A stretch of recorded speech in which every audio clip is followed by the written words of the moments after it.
Hello everyone, good morning. हम लोग जल संतुलन कर रहे थे और जल संतुलन में हमने जल के कार्य और जल के स्रोत हमने जो है डिस्कस किए थे लास्ट क्लास में।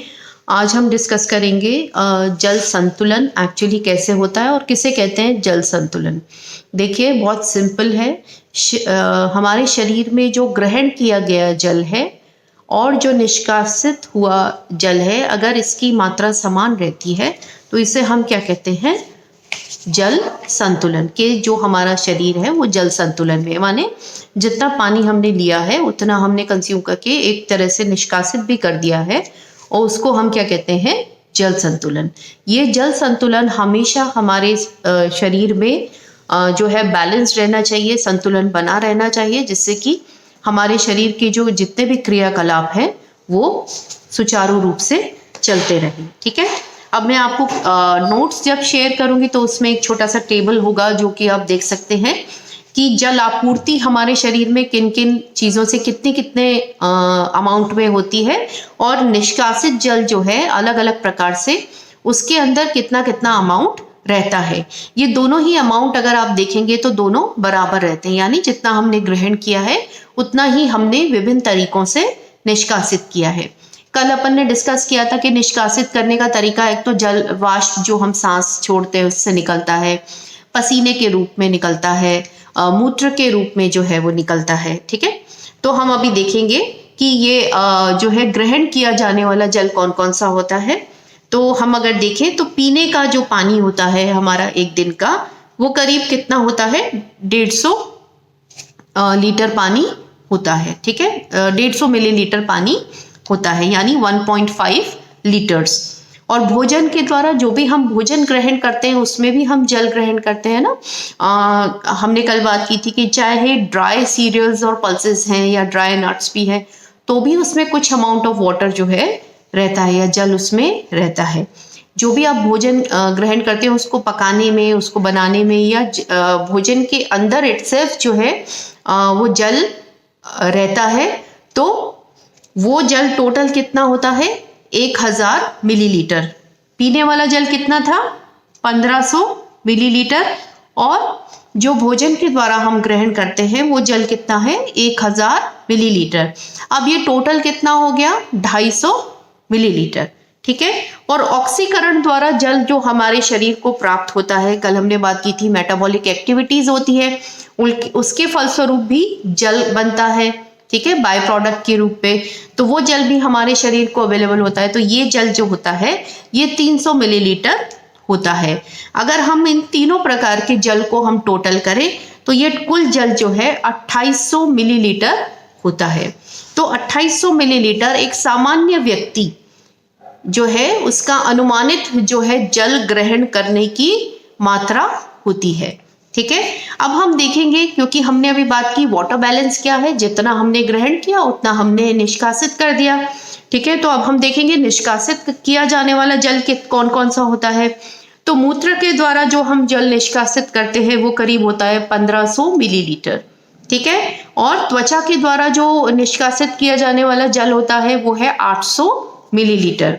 ठीक है, फेफड़ों द्वारा यानी जब हम सांस छोड़ते हैं तो जो जल वाष्प निकलता है उसके द्वारा जो है वो कितना मिलीलीटर हम जो है निष्कासित करते हैं, 400 मिलीलीटर।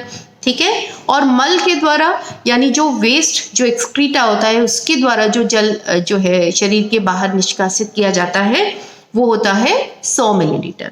तो ये भी टोटल अगर हम करेंगे तो कितना हो गया, 2800। ठीक है, तो ये प्रूव हो जाता है कि वाटर बैलेंस क्या है, जितना हमने ग्रहण किया था अलग अलग माध्यमों से वो भी था 2800 मिलीलीटर, और जो हमने निष्कासित किया अलग अलग माध्यम से वो भी कितना है, 2800 मिलीलीटर। ठीक है, अब हम देखेंगे कि जल संतुलन जो होता है वो दो प्रकार का होता है। देखिए, हमेशा ऐसा नहीं होता कि बॉडी में एकदम आइडियल कंडीशन बनी रहे, है ना। कभी कभी ऐसी भी स्थितियां पैदा हो जाती हैं जबकि जल या तो शरीर में कम हो जाता है या जल की शरीर में अधिकता हो जाती है। हालांकि जल जो है वो आपको कोई न्यूट्रिएंट या कोई ऊर्जा या इस तरीके से नहीं प्रदान करता, लेकिन क्योंकि हमारी बॉडी 70% वाटर है तो जल जो है वो अत्य आवश्यक होता है। इसका बैलेंस हमेशा बना रहना चाहिए, तभी हमारा शरीर जो है रोग मुक्त और स्वस्थ रहेगा।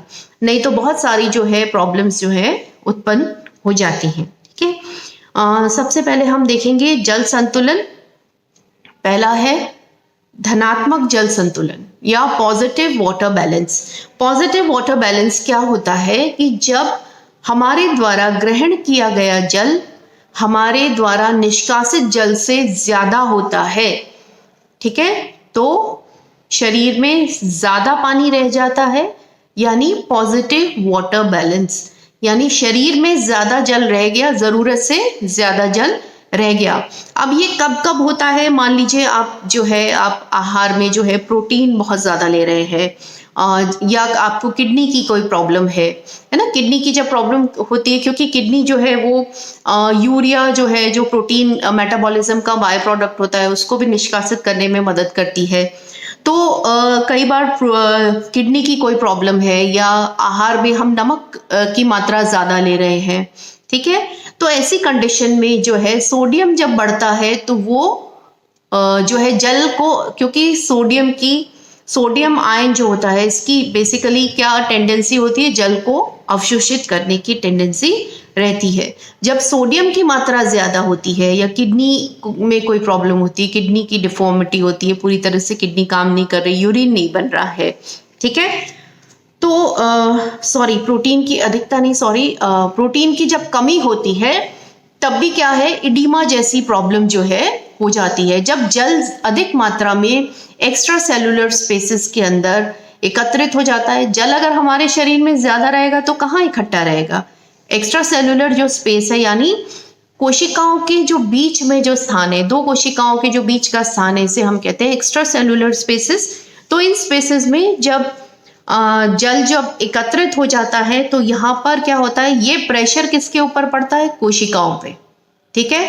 अगर एक लिमिटेड स्पेस है उसके अंदर कोई चीज जो है इंट्रासेलुलर स्पेसेस के अंदर अगर बढ़ गई है तो जो सेल्स हैं उनके ऊपर सेल वॉल पे जो है वो प्रेशर बढ़ जाता है, ठीक है।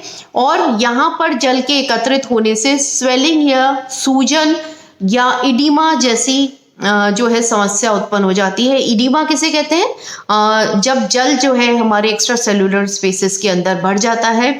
और इसका जो देखने का या इसको पहचानने का तरीका है कि जब आप इसमें पिटिंग होने लग जाती है। पिटिंग क्या होती है कि जब आप जैसे पैरों के अंदर या लोअर लिम्स के अंदर ये समस्या ज्यादा देखने में मिलती है कि हमारे जो पैर हैं उनमें स्वेलिंग जो है हो जाती है। अगर हम इस स्वेलिंग को ऐसे दबाते हैं तो वहां पर खड्डा हो जाता है, ठीक है। नॉर्मली आप दबाएंगे और छोड़ देंगे तो इट्स ओके, ये वापस से नॉर्मल हो जाएगा चाहे कितना भी दबा लें, ठीक है। लेकिन जहां पर इडीमा होगा, अगर यहाँ पर इडीमा है और हम ऐसे दबाएंगे और उसको छोड़ देंगे तो यहाँ पर हमारी उंगली का मार्क कई देर तक बना हुआ रहेगा। ये एक इंडिकेशन होता है कि शरीर में जल की मात्रा अधिक है, ठीक है।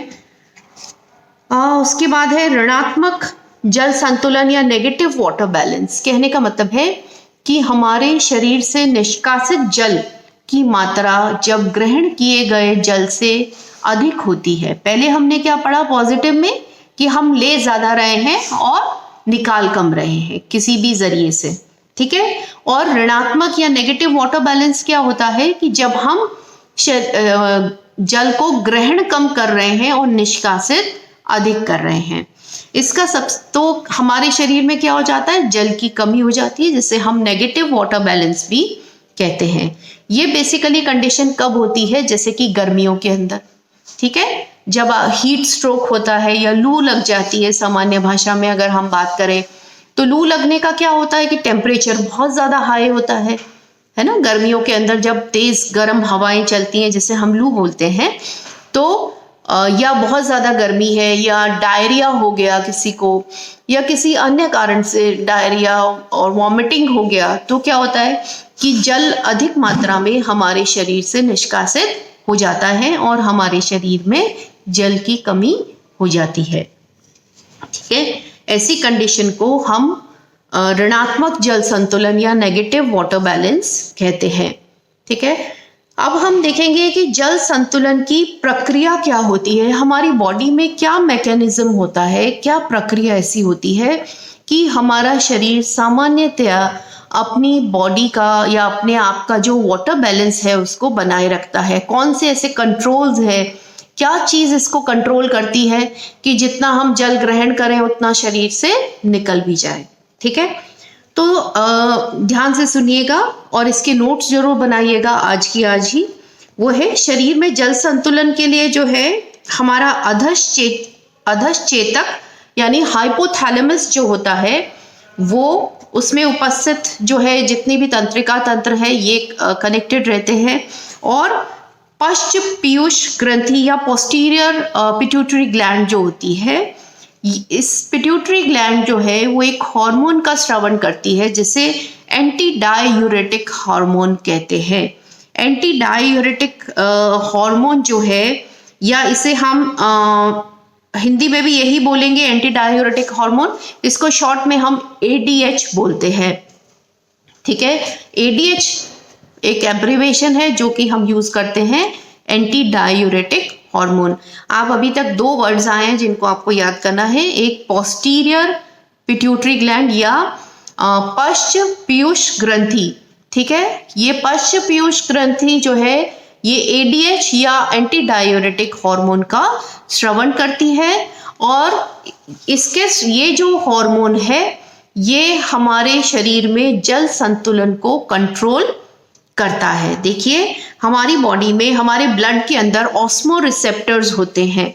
ऑस्मो रिसेप्टर क्या होते हैं कि जब आपका रक्त जो है, रक्त भी तरल द्रव्य है ना, कनेक्टिव टिश्यू है तरल, तो इसमें भी जल की मात्रा रहती है। तो जब हमारे शरीर में जल की मात्रा कम हो जाती है तो हमारा जो रक्त है वो भी गाढ़ा होने लगता है। तो जब रक्त गाढ़ा होता है तो रक्त के गाढ़ा होने पर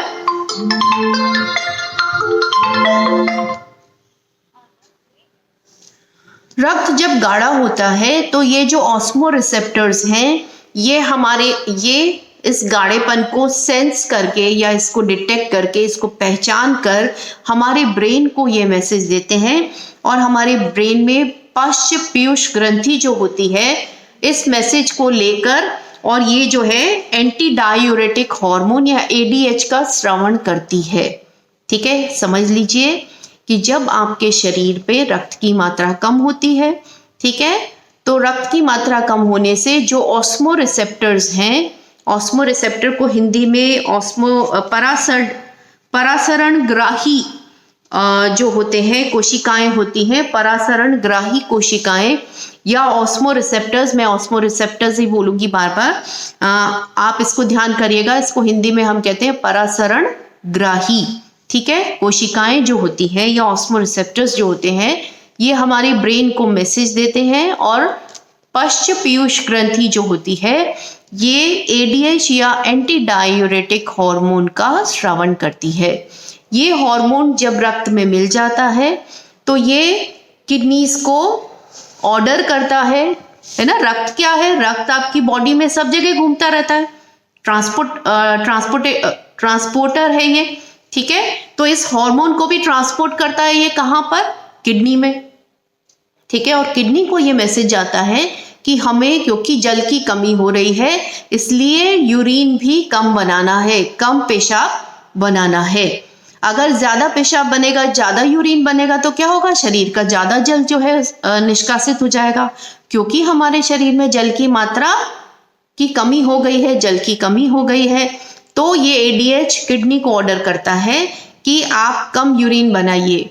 तो जब किडनी कम यूरिन बनाती है तो ज्यादा मात्रा में जल जो है हमारे शरीर में ही रह जाता है और उस कमी की पूर्ति कर देता है। आई होप आपको समझ में आ गया होगा। देखिए 2 नाम आपको जो याद करने थे, ठीक है, वो है आपका पश्च पीयूष ग्रंथि जो ADH को स्रावन करती है या एंटी डाययूरेटिक हार्मोन का स्रावन करती है, और सांद्रता को, रक्त की सांद्रता को कौन? ऑस्मो रिसेप्टर सेल्स या परासरण ग्राही कोशिकाएं जो हैं वो डिटेक्ट करती हैं, ब्रेन को मैसेज देती हैं, ADH का स्रावन होता है, ADH किडनी को ऑर्डर करता है कि कम यूरिन बनाइए जिससे कि ज्यादा मात्रा में जल जो है किडनी में ही रह जाए और शरीर की जलापूर्ति पूरी हो जाए, ठीक है, जिससे कि हमारा शरीर का वाटर बैलेंस बना रहे, ठीक है। अब कभी कभी क्या होता है, ये तो एक कंडीशन हुई कि जब जल कम है, नेगेटिव वाटर बैलेंस की कंडीशन है, ठीक है। जब पॉजिटिव वाटर बैलेंस होता है, तो पॉजिटिव वाटर बैलेंस में क्या होता है कि पॉजिटिव वाटर बैलेंस में हमारे शरीर में जल जरूरत से ज्यादा मात्रा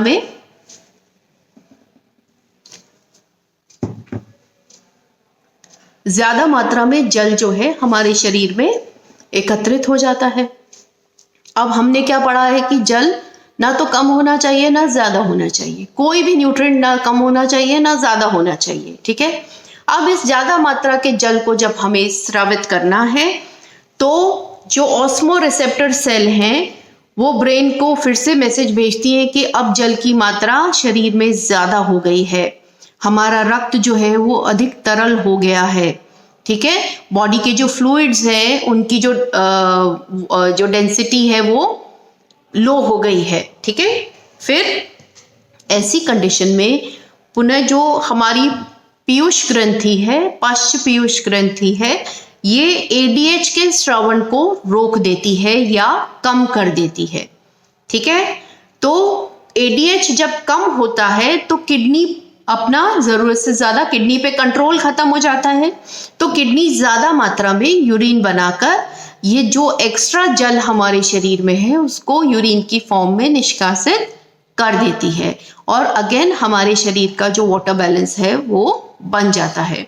देखिए, बस इतना सा ध्यान रखिए, जब नेगेटिव वाटर बैलेंस है यानी जल की कमी है तो एडीएच ज्यादा स्रावित होता है ना, और जब जल अधिक है तो क्या होता है, हमारी पीयूष ग्रंथि एडीएच के एंटी डायोरेटिक हार्मोन को कंट्रोल कर लेती है और किडनी फ्री हो जाती है ज्यादा यूरिन बनाने के लिए, और जो एक्स्ट्रा अमाउंट ऑफ वाटर है, एक्स्ट्रा जल जो है वो शरीर के बाहर निष्कासित कर दिया जाता है। इस तरीके से हमारे शरीर में जल का संतुलन बना रहता है, ठीक है।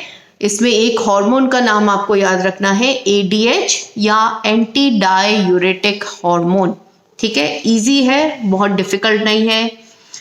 फिर है दैनिक आवश्यकता। अगर हम जल की देखें तो दैनिक आवश्यकता जल की क्या है, 3 से 4 लीटर प्रतिदिन एक सामान्य व्यक्ति के लिए, ठीक है, 3 से 4 लीटर पानी उसको पीना चाहिए, उसको ग्रहण करना चाहिए, ठीक है।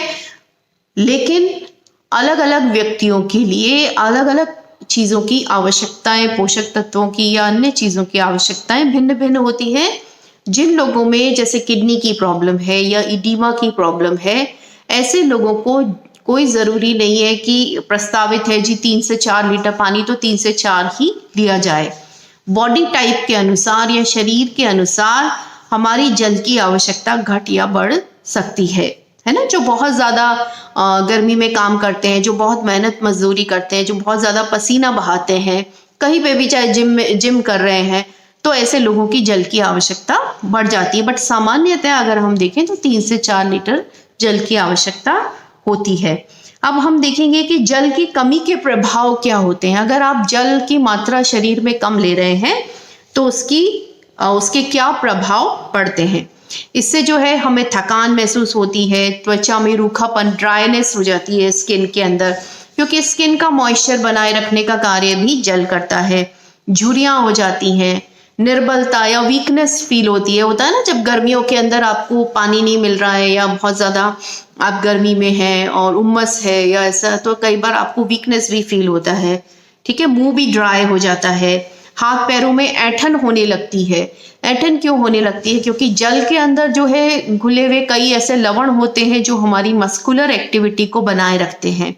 हमारी पेशियों को सुचारू रूप से कार्य करने के लिए भी जल की आवश्यकता होती है ना। इसमें जो मिले हुए सॉल्ट्स होते हैं, आयंस होते हैं, वो हमारी मसल्स के, हमारी पेशियों के संकुचन और विमोचन में मदद करते हैं। तो जब जल की मात्रा कम होने लगती है तो मसल्स में भी ऐंठन होने लगती है, बाएटा आना जिसे बोलते हैं सामान्य भाषा में, या क्रैम्प आना, इस चीज को बोलते हैं। तो ऐसी स्थिति हो जाती है।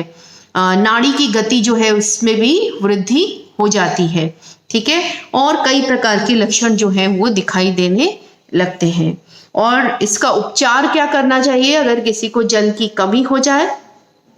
तो जो है बहुत जैसे इलेक्ट्रॉल आता है मार्केट के अंदर, या ORS का घोल पैकेट भी आते हैं, नहीं तो आप घर में भी बना सकते हैं। 1 चुटकी नमक और 1 लीटर पानी में और चीनी जो है वो घोल कर उस व्यक्ति को पिलाई जा सकती है। समय समय पर अधिक तरल पदार्थ जो है उसको दिए जाने चाहिए जब किसी व्यक्ति को डिहाइड्रेशन हो जाता है, ठीक है। और कई बार अगर कोई मूर्छित हो गया है, कोई बेहोश हो गया है जल की कमी से, तो उसको जो है वैस्कुलर उससे इंट्रासेलुलर या जो है उस तरीके से, या वेन्स जो है उसको वैस्कुलर तरीके से जो है जल उसको दिया जाना चाहिए।